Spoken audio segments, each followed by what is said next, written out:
성자와 성령의 이름으로.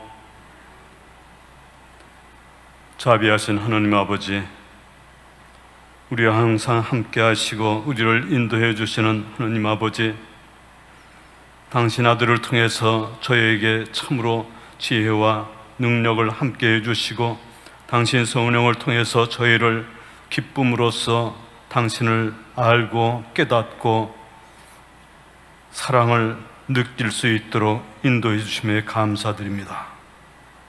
오늘 또 사도행전을 공부하는 시간을 갖습니다.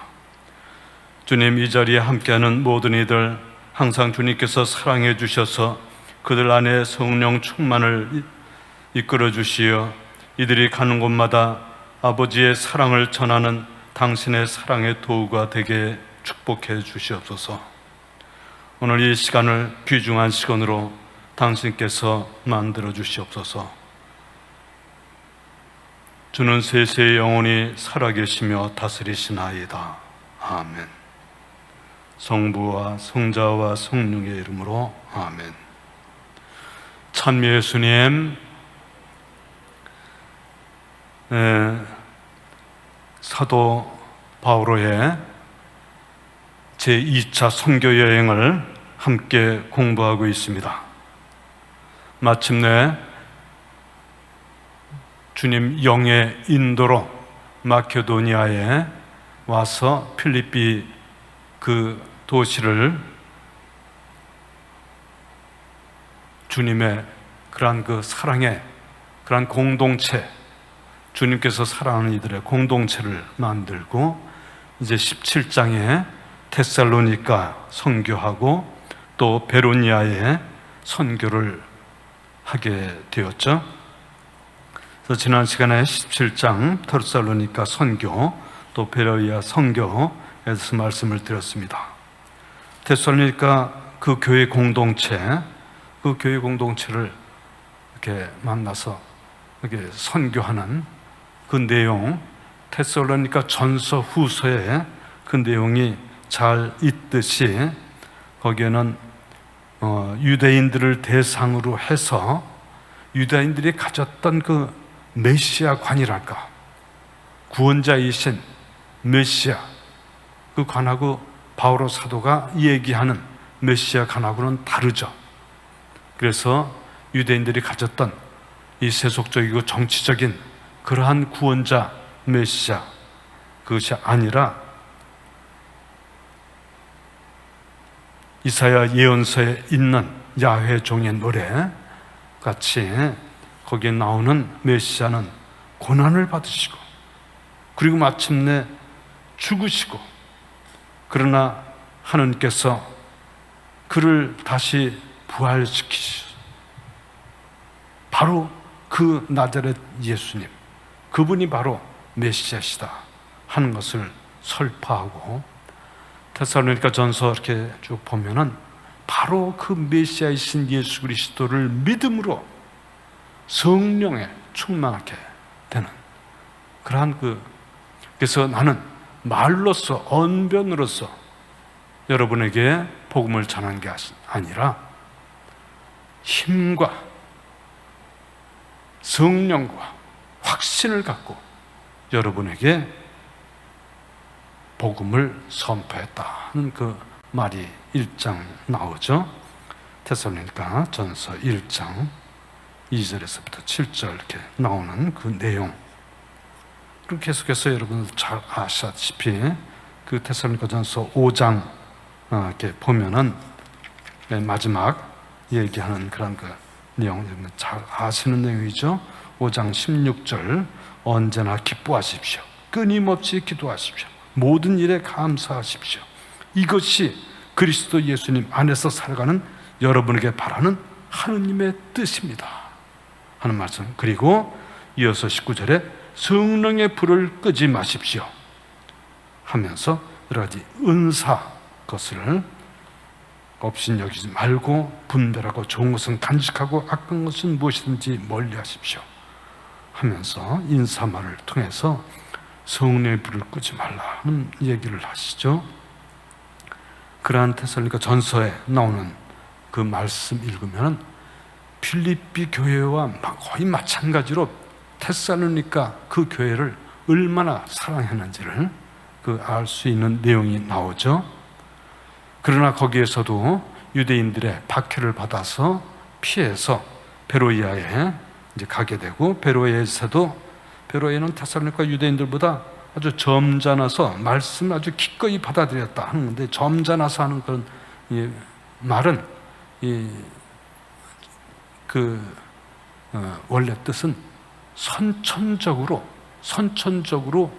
이렇게 그 교양이 있고 마음이 넓고 좋은 사람들, 인품이 좋은 사람, 성품이 좋은 사람, 그 천성적으로 태어난 그것을 갖고 있는 사람이다 하는 그런 의미죠. 그래서 그 유대인 테살로니가 사람들보다 베로이아 사람들은 그 말씀을 아주 기꺼이 받아들여서 그 바오로가 하는 말이 사실인지 날마다 성경을 연구했다 하는 말이 나오죠. 그래서 그들 가운데 많은 이가 믿게 되었고, 그 중에는 지체높은 그리스 여자, 남자들 다 믿게 된 사람이 적지 않았다는 이야기를 하죠. 그러나 테살로니가에 있는 유대인들이 다시 베로이아에 쫓아와가지고 또 선동하고 막 이래가지고 바오로를 못 살게 하고, 그러니까는 거기 형제들이 바오로를 그 바닷가로 가서 거기서 배를 타고 혼자서 아테네로 가게 됩니다. 그때 실라스와 티모테오 이제 그곳에 남지만은 곧 돌아오라고 하는 라고 이제 안내하던 사람들에게 이야기하죠. 그래서 마침내 이제 코린토에서 이 두 실라스와 티모테오를 만나게 되겠습니다만, 그래서 이제 아테네로 와서 아테네에서 이제 혼자서 있습니다. 그래서 아테네에서의 그 선교 활동, 오늘 아테네의 선교 활동을 같이 보겠습니다. 그럼 17장 16절서부터 20절까지 좀 길지만은 같이 일단 보겠습니다. 바오로는 아테네에서 그들을 기다리는 동안 그 도시가 우상으로 가득 찬 것을 보고 격분하였다. 그래서 그는 회당에서 유대인들과 하느님을 섬기는 이들과 토론하고, 또 날마다 광장에 나가 그곳에 모인 사람들과 토론하였다. 에피크로스 학파와 스토아 학파의 몇몇 철학자도 바오로와 대담을 나누었는데, 어떤 이들은 저 떠벌이가 도대체 무슨 말을 하려는 것인가 하기도 하고, 어떤 이들은 바오로가 예수님과 부활에 관한 복음을 전하는 것을 보고 이방신들을 선전하는 사람인 것 같군 하고 말하였다. 그들은 바오로를 아리오파고스로 데리고 가서 물었다. 당신이 말하는 그 새로운 가르침을 우리가 자세히 알 수 있겠소? 당신은 우리가 듣기에 생소한 것을 전하는데 우리는 그것이 무엇을 뜻하는지 알고 싶소. 사실 아테네인들과 그곳에 머무른 외국인들은 모두 무엇인가 새로운 것을 이야기하고 듣는 일로만 세월을 보내는 사람들이었다. 21절까지 읽어드리는데, 이제 아테네에서 선교를 이제 하게 되는데, 아테네는 그 당시 헬레니즘 문화의 중심을 이루고 있는 그러한 도시죠.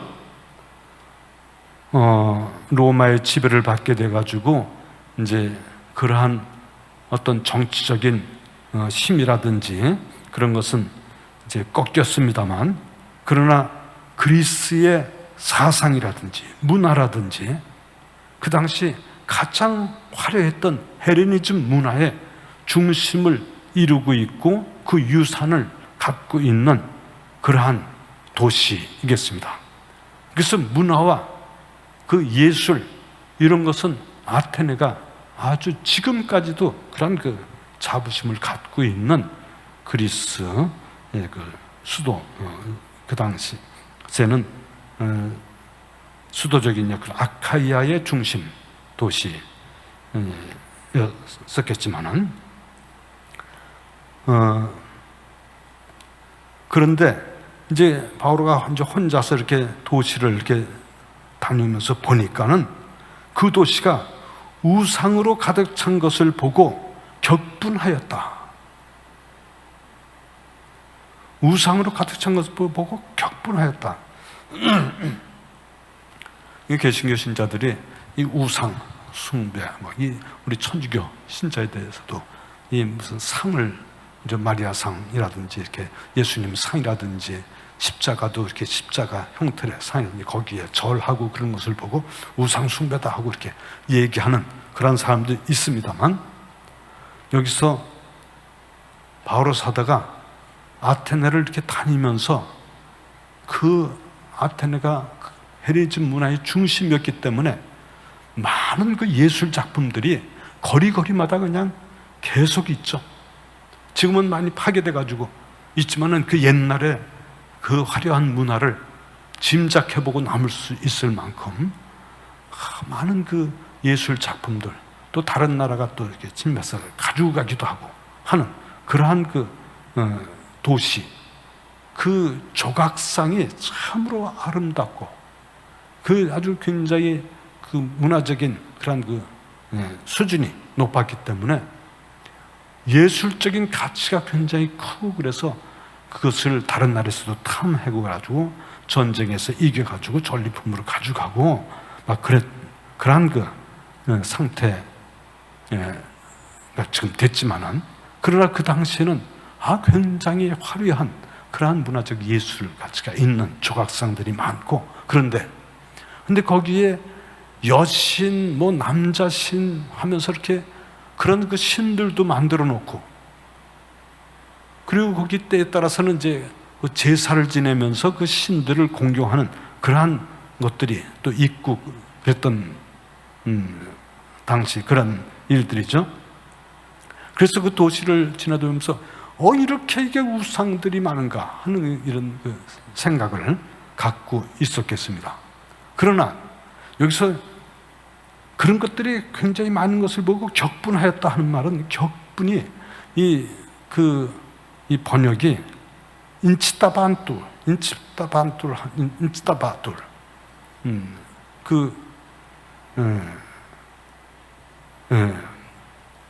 그것이 격분하고 분노에 찼다 하는 그런 거하고는, 화가 났다 하는 그런 의미하고도 좀 달라요. 그의 말하자면 그의 그 영혼이랄까, 그의 그 혼일까, 그의 영이 자극을 받아서 아주 흥분된 상태가 됐다 하는 그런 의미입니다. 불러일으켜졌다 하는 그런 뜻이에요, 사실은. 그래서 그 어떤 적개심을 가져가지고 분노했다 하는 그런 말이 아니고, 그런 그 아주 아름다운 그런 예술적인 조각품을 보고 그 아름다움을 느끼는 동시에, 그러나 이게 아니다, 이 사람들이 왜 이런 짓을 할까 하면서, 어떻게 하면 이 사람들이 정말 참 그 하느님을 알게 만들 수 있을까 하는 건 뭐라 그럴까, 그 연민의 마음도 같이 있고 사랑의 마음도 같이 있고, 그래서 그런 그 혼이 자극을 받아서 이 사람들을 어떻게 좀 해줬으면 좋겠다 하는 그러한 이 흥분된 마음을 갖게 됐다 하는 그런 것이죠. 그래서 나중에 아레오파고스에서 이 설교를 하는 그 내용도 그러한 내용, 거기에 어떤 분노하는 마음이 전혀 없어요. 정말 이 사람들을 어떻게 하면은 좀 알게 해주고, 그래서 참된 신을 알아서 이들이 그 신에게 그 참된 그 관계를 맺음으로써 이 사람들이 구원을 이룰 수 있을까 하는 그러한 이 자극을 받았다는 그런 것이죠. 그런 조각품을 보고 그러한 자극을 받았다 하는 거지. 그래서 그 자극을 받아가지고 어떻게 했으면 좋을까 하고 자극을 받아가지고 첫째 이제 회당에서는 유대인들이 모이죠. 유대인들과 하느님을 섬기는 이들이 모이니까 그들하고 토론을 하고, 그리고 또 날마다 회당에서는 뭐 매일 만나는 것이 아니니까 안식일 날 주로 모임을 갖는 것이죠. 그래서 회당에 가서는 유다인들과 하느님 섬기는 이들과 만나서 또 토론을 하고 참된 그 메시아에 관해서 테살로니가서 한 대로 이런 그 참된 신에 대한 이야기를 했겠죠. 그리고 메시아의 나자렛 예수가 바로 메시아시다 하는 것을 이야기하고 했겠죠. 그리고 또 날마다 광장에 나가서 그곳에 모인 사람들과 토론하였다. 그래서 하느님을 믿는 그런 사람들이 아니고 유대인들이 아닌 그러한 그리스인들, 그들에게는 이제 광장에 나가서 거기 모여 있는 사람들과 함께 토론을 하는 거예요. 그 광장에는 어떤 사람들이 있었는가? 이 아테네는 정말 그 문화와 철학이, 이 그리스 말이 굉장히 풍부하기 때문에 어휘가 풍부해요. 어휘가 풍부하다는 것은 그만큼 문화가 높기 때문에, 그래서 그런 이 사유하는 그러한 그 언어가 발달됐기 때문에 철학이 발달되고 철학적인 사고방식을 나눌 수 있는 그러한 이 문화죠. 그래서 마침내 우리 성경 말씀도, 신약 성경 모든 말씀이 다 그리스 말로 쓰여졌죠. 그러한 철학적인 그러한 머리로서 설명을 해주고 우리 하느님을 이 설명해주는 그 용어가 그리스 말이 가장 문화적으로 높기 때문에 나중에 이제 이 성경 말씀도 다 그리스 말로 이렇게 쓰여지게 된, 물론 이제 그리스 사람들을 대상으로 해서 그 사람들, 그 이방인 지역에 살고 있는 유대인들, 또 그리스인들, 또 모든 이인들이 그 그리스 말을 알아야지, 그래야 지성인 대접을 받고 있는 이 시대이기 때문에 이 그리스 말로 써서 성경 말씀이 그리스 말로 쓰여지게 됐던 그러한 시대죠. 그래서 거기에서 이제 그 사람들과 토론하고 그리스 말을 잘 하기 때문에 이 바오로 사도는, 근데 거기에는 에피쿠로스 학파와 스토아 학파 그리고 몇몇 철학도도 바오로와 대담을 나누었는데, 그죠? 에피쿠로스 학파, 스토아 학파. 그래서 거기 아테네에 그 유명한 3대 철학자 하면 누가 있어요? 소크라테스, 플라톤, 아리스토텔레스. 그 세 사람이 정말 그리스를 대표하는 그 3대 철학자, 그 사람이 바로 아테네 거기에서 출생한 사람들이죠. 그러한 학파들이 이렇게 있는데, 그 스토아 에피쿠로스 학파는 그러니까 기원전 300년 전쯤에 에피쿠로스라는 그 철학자가 자기 제자들, 문화생들과 함께 그 학파를 이루었던 그런 사람이죠. 에피쿠로스 학파는 이 신의 존재를 거부하는 사람들이라고 그렇다 할까? 하여튼 신의 존재, 그러니까 이 세상 살고 있는 이 세상의 물질주의적인 그러한 그 삶을, 그것을 또 찬양하고 하는 그러한 에피쿠로스 학파죠. 근데 스토아 학파는 그래도 내재적인 하느님을, 신을 믿고 있는 그러한 학파죠. 그래서 그런 그 수독적인 삶, 그래서 경건한 마음, 하느님의 섭리, 그러니까 이런 물론 하느님이라는 것이 유일신이 아니라 여러 다신교적인 그러한 모습이겠지만은, 그러나 이 스토아학파도 그 같은 시기에, 되게 같은 시기에 생겨나고, 그밖에 뭐 플라톤 학파라든지 소요 학파 뭐 이렇게 뭐 이런 이 철학적인 학파들이 많이 생겨 있었던 당시에 이렇게 있었겠죠. 그래서 여기 특별히 에피쿠로스 학파와 스토아 학파를 얘기하는데, 에피쿠로스 학파는 신을 인정하지 않는다랄까? 그런 학파고, 그래도 스토아 학파는 그 신을 인정하고 신의 섭리와 내재적인 그 하느님을 믿고 인간이 좀 더 경건하고 수독적인 그러한 삶을 살아가는 것을 존중하는 그러한 학파였었죠. 근데 이 사람들하고 바오로가 이제 대담을 나누었는데, 그래서 어떤 이는 저 떠버리가 도대체 무슨 말을 하려는 것인가 하기도 하고, 어떤 이들은 바오로가 예수님과 부활에 관한 복음을 전하는 것을 보고 이방신들을 선전하는 사람인 것 같군 하고 말하였다. 그렇죠?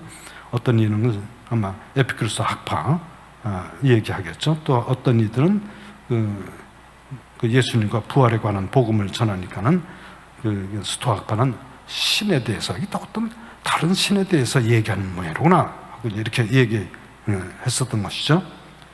근데 몇몇으로 어떤 이들은 저 떠버리가 도대체 무슨 말을 하려는 것인가, 그래서 떠버리라고 이렇게 번역이 돼 있는데, 떠버리 뭐 이렇게 해서 바오로 사도는 떠버리가, 별명이 떠버리같이 이렇게 보이는데, 그런 번역을 그렇게 한 것이지, 세미베르비우스 이렇게, 세미니 베르비우스, 세미나리움 하면 왜 신학교를 얘기하는데, 모를 심는 것이 세미노 이렇게 그런 단어죠.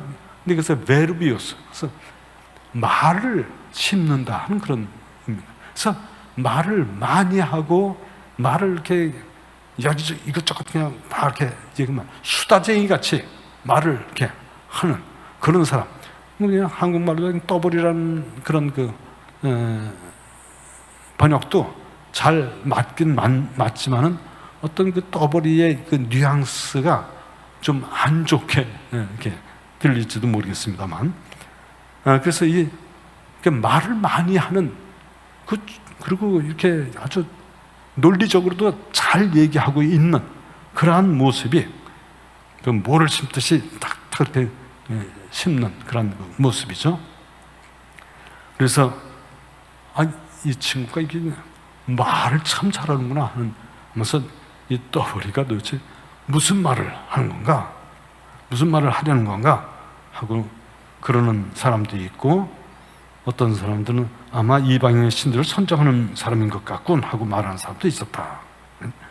그래서 사람들이 이런 일 저런 말 이렇게 하니까는 아레오파고스, 아마 그 의원 거기 있는 사람 중에 아레오파고스는, 아레오스 하면은 전쟁의 신을 얘기하는 건데, 아레오파고스는 언덕이라는 뜻이랍니다. 그래서 전쟁의 신의 언덕이라는 그런 뜻인데, 그러한 뜻을 가진 아레오파고스 법정이 있었던 그 자리, 지금도 그 자리가 있는데, 그 평위에 어떤 그 아테네시에서 가장 최고의 그 평위에, 그리고 그 법정 뭐 이런 역할도 하는 그러한 장소에 건물이 있었던 것 같은데, 거기에 이제 데리고 가가지고 가서 이제 물어보는 거죠. 당신이 말하는 그 새로운 가르침을 우리가 자세히 알 수 있겠소? 당신은 우리가 듣기에 생소한 것을 전하는데, 아주 생소한 것, 이때까지 들어보지 못하는 것을 얘기하는데 도대체 무슨 얘기를 하는 거냐? 자세히 좀 얘기를 할 수 있겠냐? 하면서 얘기를 합니다. 우리는 그것이 무엇을 뜻하는지 알고 싶소 하면서 이제 이 얘기를 합니다. 아테네 사람들은 뭐 지금도 이렇게 거기 그리스 이렇게 가보고 그러면은 이 가게 같은 데에도 가게가 있으면 아테네는 뭐 집들이 다 하얀 그런 돌로 다 돼 있는 것을 많이 보는데, 거기 보면 가게 앞에 이렇게 자리를 만들어서 거기서 그냥 이 뭐 음료수 한다든지 차를 한다든지 하면서 그 마냥 사람들하고 얘기하는 것을 좋아하는, 얘기하면서 서로 이렇게 어떤 새로운 것을 이렇게 이야기 듣고 또 물어보고 하는 것을 좋아하는 사람들 같습니다. 그래서 여기에도 그렇게 얘기하죠. 아테네인들과 그곳에 머무르는 외국인들은 모두 무엇인가 새로운 것을 이야기하고 듣는 그런 것을 좋아해가지고 그것으로 세월을 보내는 사람들이었다 하고 이렇게 표현을 하고 있습니다. 그래서 이제 아테네 바오로 사도가 혼자서 다니다가 이제 이렇게 그 회당에도 가서 그 유대인들하고도 대화를 나누고 또 광장에 나가서 그리스인들과도 대화를 나누는 그러한 장면을 이야기하고 있습니다. 바오로는 22절서부터 27절까지 바오로는 아레오파고스 가운데 서서 말하였다. 아테네 시민 여러분, 내가 보기에 여러분은 모든 면에서 대단한 종교심을 가지고 있습니다. 내가 돌아다니며 여러분의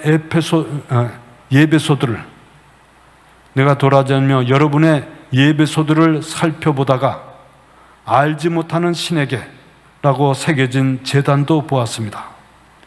여러분이 알지도 못하고 숭배하는 그 대상을 내가 여러분에게 선포하려고 합니다. 세상과 그 안에 있는 모든 것을 만드신 하느님은 하늘과 땅의 주님으로서 사람의 손으로 지은 성전에는 살지 않으십니다. 또 무엇이 부족하기라도 한 것처럼 사람들의 손으로 섬김을 받지도 않으십니다. 하느님은 오히려 모든 이에게 생명과 숨과 모든 것을 주시는 분이십니다. 그분께서는 또 한 사람에게서 온 인류를 만드시어 온 땅 위에 살게 하시고 일정한 절기와 거주지의 경계를 정하셨습니다. 이는 사람들이 하느님을 찾게 하려는 것입니다.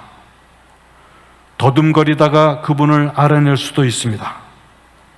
사실 그분께서는 우리 각자에게서 멀리 떨어져 계시지 않습니다.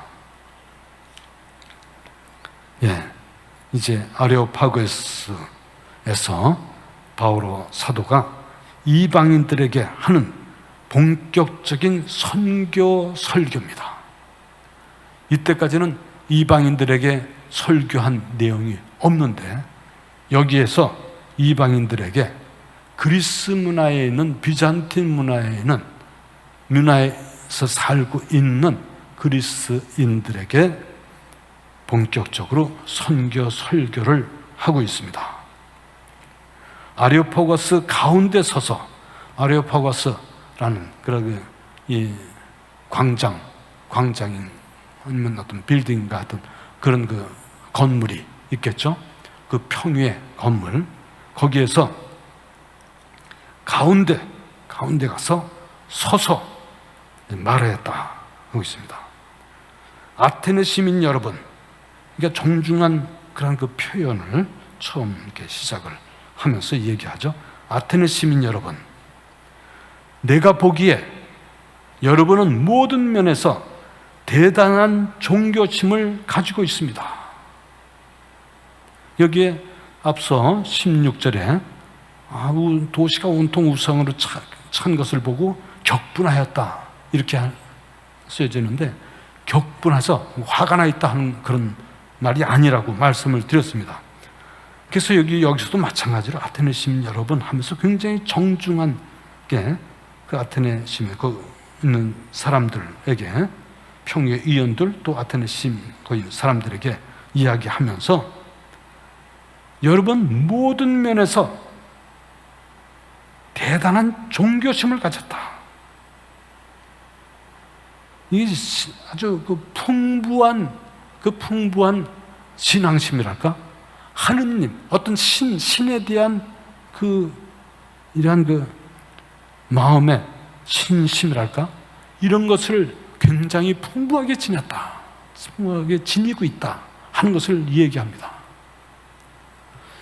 바울 사도는 지금 이방인들에게 선교 설교를 하는데, 아무것도 믿지 않는, 신의 존재를 거부하는, 신이 없다고 생각하는 그런 사람에게 얘기하는 것이 아니고, 그 아테네에 있는 사람들에도 하느님을 믿는, 유일신이 아니지만은, 그러나 뭔지 모르지만은 그 종교심을 갖고 있는 사람.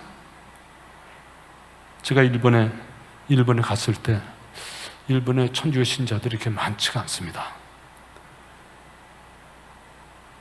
제가 1984년에 일본에 가서 여러 가지 이제 보고, 또 일본 그 상황, 또 일본 그 책들, 역사 책들도 이렇게 보면서 공부 좀 하고, 그 여러 가지를 이제, 그러니까 일본에 정말 신이 많아요.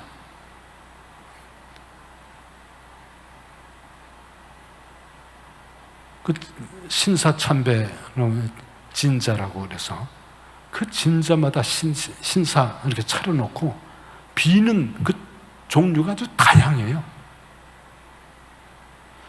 집에도 이 제단을 만들어 놓고, 그 바닷가에서는 특히 이 바람, 파도 이런 것에 대한 신께 비는 거, 또 산에 사는 사람들 이런 커다란 바위만 봐도 거기를 이제 이렇게 신처럼 모셔놓고 거기에 빌고 하는, 그러한 뭐냐면 아주 굉장히 큰 거, 무서운 거, 또 자기에게 영향을 미치는 그런 사람이라든지 그런 그 어떤 이 자연 환경이라든지 이런 거 다 하느님 같이 생각하고 빌고 하는 그러한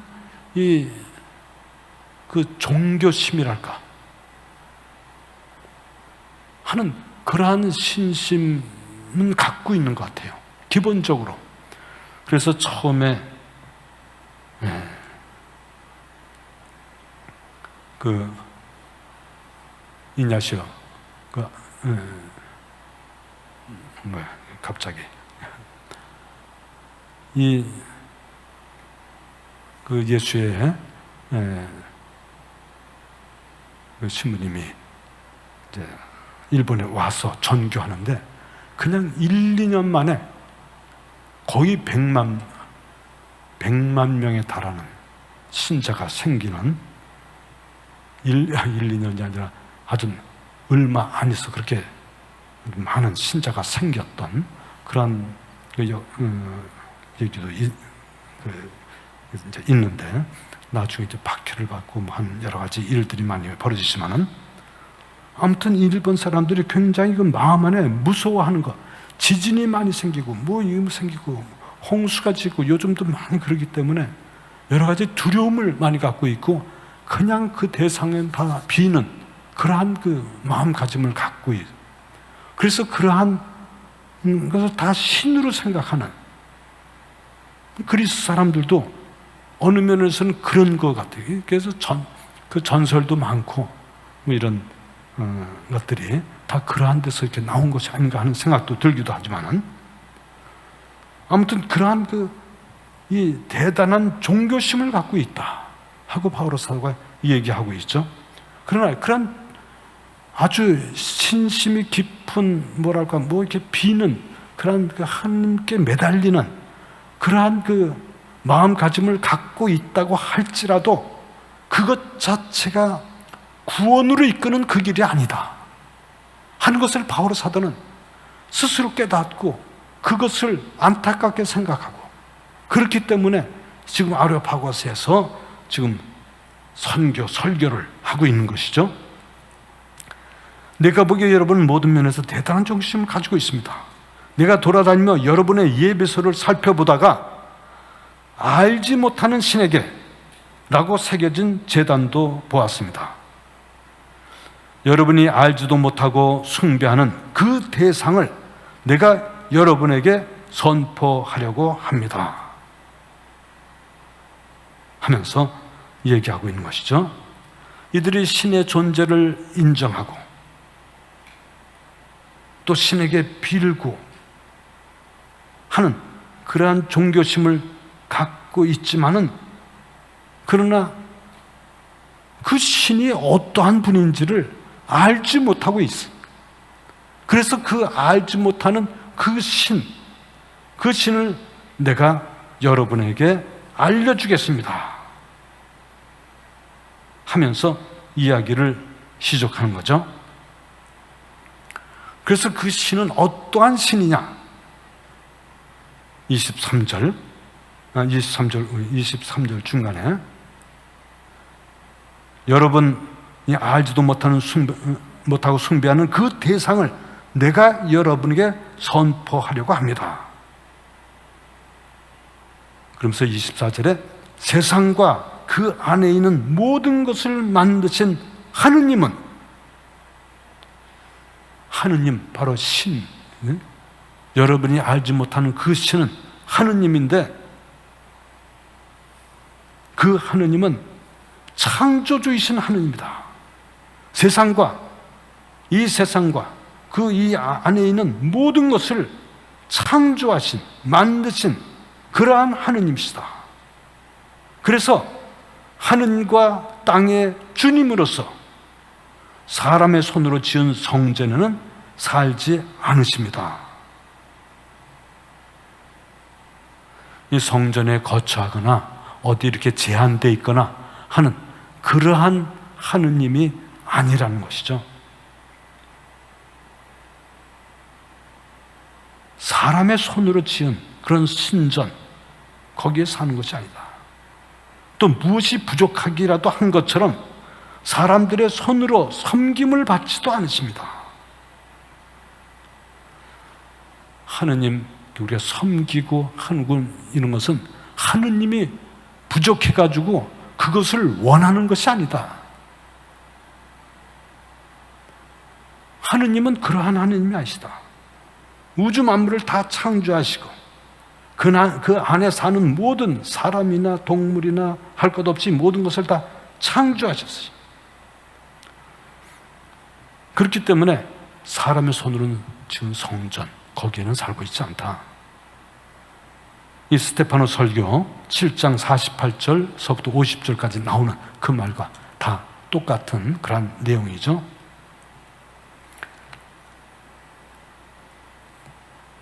오히려 하느님은 모든 이에게 생명과 숨쉬는 숨과 모든 것을 주시는 분이십니다.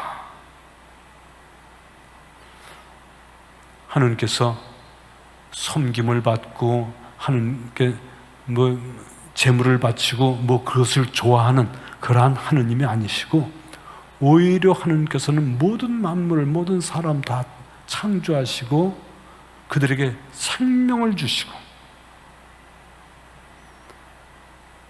그 살게 하는 숨을 쉬게 만들어 주시고 그 밖에 모든 필요한 것을 또한 주시는 그러한 사랑의 하느님이다 것이죠. 어머니 같은, 아버지 같은 그러한 하느님이시다 것을 이야기하죠. 그분께서는 26절에 그분께서는 또 한 사람에게서 온 인류를 만드시고 온 땅 위에 살게 하시고 일정한 절기와 거주지의 경계를 정하셨습니다. 하느님께서는 또 한 사람에게서 온 인류를 만드셨다. 그러니 우리 모두 다 우리는 한 형제 자매다 하는 것이죠.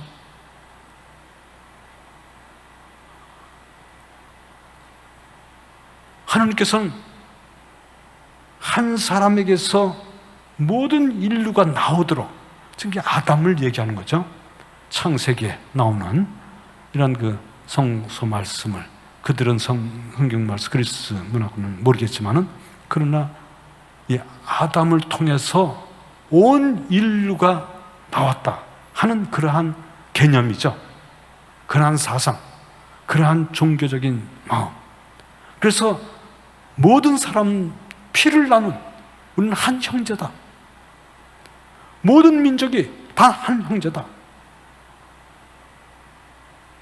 우리가 서로 싸우고 하는 그런 모습이 아니라 하나님께서는 모든 사랑하셔서 한 사람에게서부터 인류가 다 나오도록 만드셔서 온 땅 위에 살게 하시고 일정한 절기와 거주지의 경계를 정하셨습니다. 이렇게 살 수 있는 장소를 다 마련해 주셔서 살게 하고, 또 이런 절기를 주셔서 절기가 돌아가면서 계절의 변화나 여러 가지를 다 섭리해 주시는 그러한 하느님이시다 하는 것이죠. 그래서 하느님이 모든 것을 창조하시고 섭리하시고 또 한 사람을 통해서 인류를 다 만드셔서 인류가 되어서 온 땅 위에 평화롭게 살고 절기 따라서 새로운 그런 그 절기에 따라 살아가고 또 거주지를 다 이렇게 해서 거기서 살아갈 수 있도록 다 마련을 해주셨다 하는 그런 얘기를 지금 이야기하고 있죠. 그러한 하느님이다. 그러한 하느님이다. 그래서 이렇게 만들고 섭리하시고 또 한 사람으로부터 다 이렇게 나오게 한 것은 왜 그렇게 되는가? 이는 27절, 이러한 것은 이는 사람들이 하느님을 찾게 하려는 것입니다.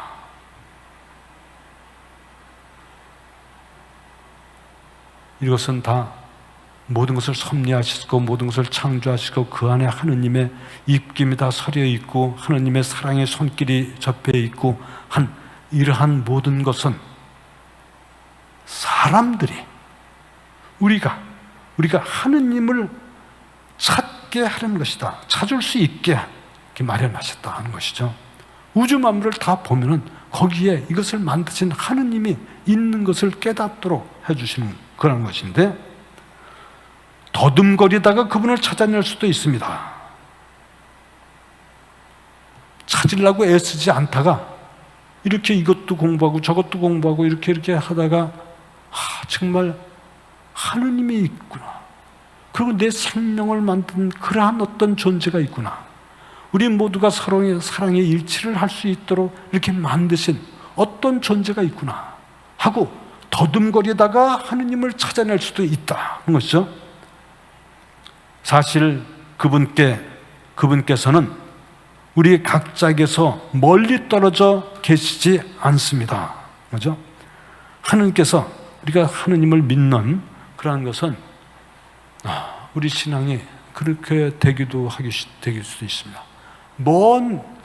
우리가 죽어서 하늘나라에 가서 하느님을 만나는 그러한 하느님을 생각하고 하느님께 빌고 하는 그러한 기복적인 신앙을 갖고 있을 수도 있는데, 그러한 하느님이 아니다는 것이죠.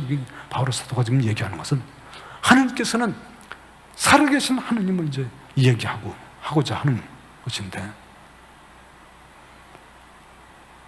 우리의 내재적인 하느님, 이 자리에 함께 살아있는 하느님, 그것을 얘기하고자 하는 것은 멀리 떨어져서 우리 이 얘기를 듣고 있지 않은 것 같아요. 그래서 이렇게 섬기고 제사를 지내고 항상 떨어져서 이렇게 있는 그러한 하느님이 아니다는 거죠. 28절서부터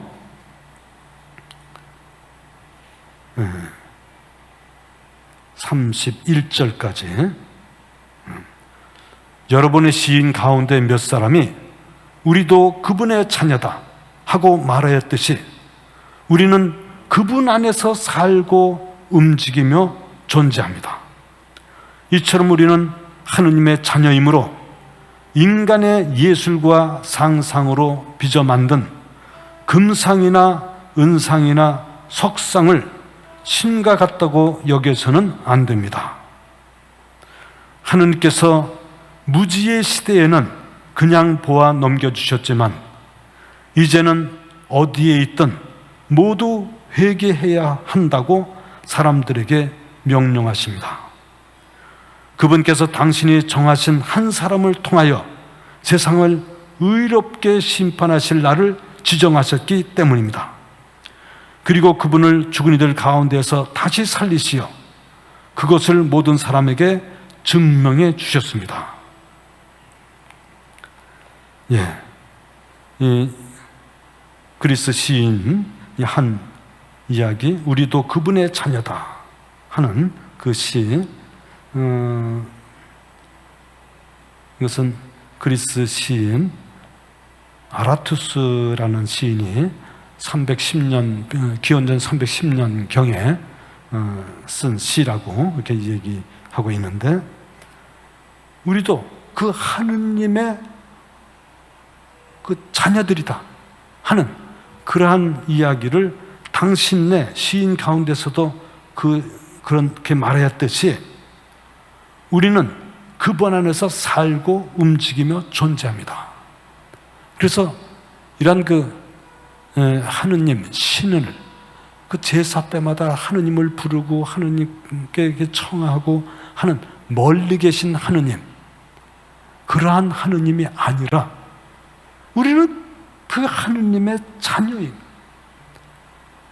자녀는 부모님 사랑 안에서 살고 그 품 안에서 성장하고 부모의 사랑 안에서 살아가는 그 모습이죠.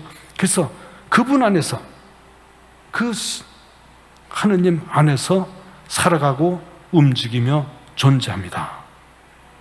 그래서 이처럼 우리는 하느님의 자녀이므로 인간의 예술과 상상으로 빚어 만든 금상이나 은상이나 석상을 신과 같다고 여겨서는 안 됩니다. 석상은 그렇게 상상으로 만들어낸 것 뿐이지 그것이 신이 아니다 하는 것을 그 신을 여기고 그 앞에 절하고 그 앞에 모든 것을 이러한 우상 숭배에 생각하면 안 된다는 그러한 이야기를 하고 있습니다. 하느님께서 무지의 시대에는 그냥 보아 넘겨주었지만, 무지, 사도행전 3장 17절이나 13장 27절에도 무지, 여러분이 몰라서 바로 예수님을 십자가 향해 처했어. 군중들에게 이야기할 때도 그렇게 이야기를 했었던 베드로 사도가 그 오순절날 이야기한 장면이 있죠.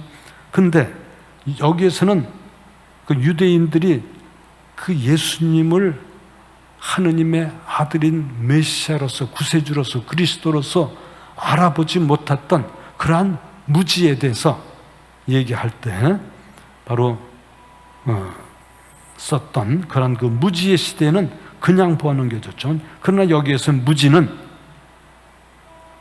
이방 세계 사람들, 그리스인들이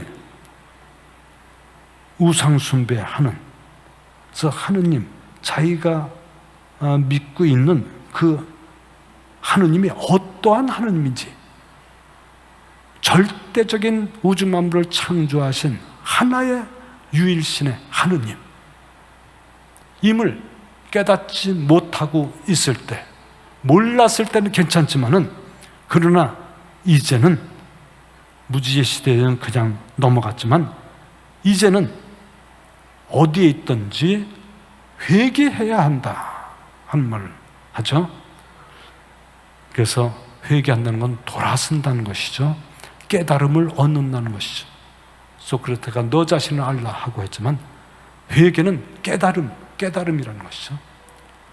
자기 자신이 누군지, 하느님이 누구인지, 하느님과 나와 어떤 관계를 맺었는지 그것을 깨닫는 그 깨달음, 바로 그것이 회개하는 모습이죠. 회개한다고 사람들에게 명령하십니다 하면서 31절을 그분께서는 당신이 정하신 한 사람을 통해서, 아까 한 사람을 통해서는 아담과 에아를 얘기하고 여기 한 사람은 바로 구세주이신 메시아 그리스도, 나자렛 예수 그리스도를 얘기하는 것이죠. 통해서 세상을 의롭게 심판하신다를 지정하셨기 때문입니다. 그분을 죽은 이들 가운데서 다시 살리시어 그분을 모든 사람에게 그것을 모든 사람에게 증명해 주셨습니다 하고 이제 메시아에 대한 그리스도론을 시작을 하는 장면이죠.